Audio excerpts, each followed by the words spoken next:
In Maastricht and TIFAF there tends not to be such a huge accent on any particular field, although broadly speaking we have three areas. One is painting, old master painting up to 19th century.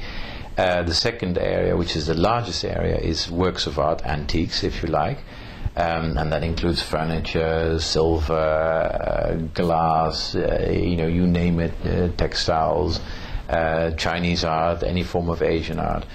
So that's the second area. The third area is modern and contemporary, which has become a little bit more important in the last few years.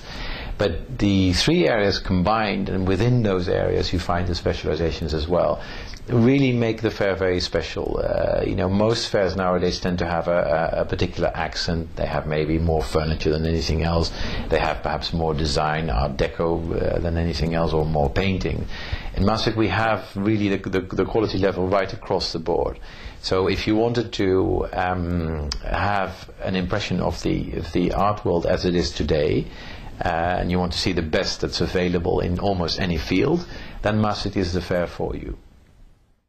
Well, I don't know if it's important to particularly mix pieces and areas and periods together. I think it comes much more from what we have noticed that people do themselves. So if you are a collector nowadays, in the old days collectors collected very specifically. They collected 18th century French art, period, or they collected Chinese art, full stop. Nowadays people tend to buy more objects, I would say, and maybe paintings. They like art per se, and practically nobody now is afraid of combining let's say an ancient Chinese sculpture with maybe a very contemporary painting or a Rothko or whatever. And we found in the past that at Maastricht you get this so-called crossover interest quite a lot. So what happens? Somebody who's a collector of contemporary art goes to Maastricht because they've heard that there is contemporary art there. That's really what they're interested in. So they arrive at the fair, they go straight to the contemporary art section, they look at whatever they want to look, and then in a way they probably are ready to leave, except that they then go and walk around the building because they're there anyway, and they're there for the day or whatever. And suddenly they come to my stand, for instance, and they see a very early Chinese work of art, a piece of sculpture, or maybe an Indian abstract piece of bronze or whatever.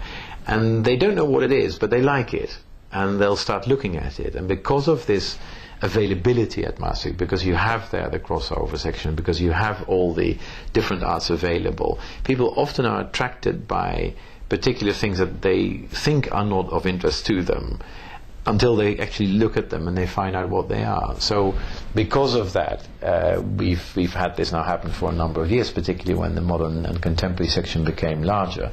I think nowadays dealers are beginning to think, well, actually, then we can do the same in our own little environment, in our own booth. And so you find that quite a lot of dealers who were before perhaps focused on one particular area now also bring some modern art, some contemporary art, and provided it combines well, I think it's a good idea. But we still are keen to concentrate our efforts on specialists of any particular kind. That's really more what we are about, and to have our visitors do the rest. Our visitors can decide we want to combine classical antiquities with contemporary art, but they find both at Maastricht. So it's not so much a question of the actual exhibitor more or less showing it to clients how it should be done. No, they should stick to their specialty and then let the client make up their mind. Well, of course the art market has felt some effect from the economic crisis. There's no question about that. It would be wrong of me to deny that. But it's very interesting what has happened, particularly at Maastricht. I think there is now in a way a little bit more of a return to traditional art. The last 10 years modern art, particularly contemporary art, has been at the forefront of every news bulletin, every newspaper, every magazine that you've read.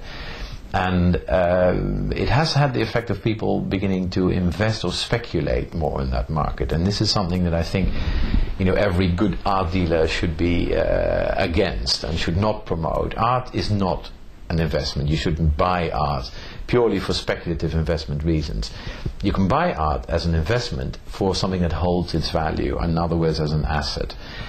And this is something that a lot of people are now beginning to see and to understand, and actually to experience as well, because this year I had more people say to me, well, you know, we've lost so much money on the stock market, our investments have really soured, we don't know what to do, but thank God we bought art, so now let's buy some more art.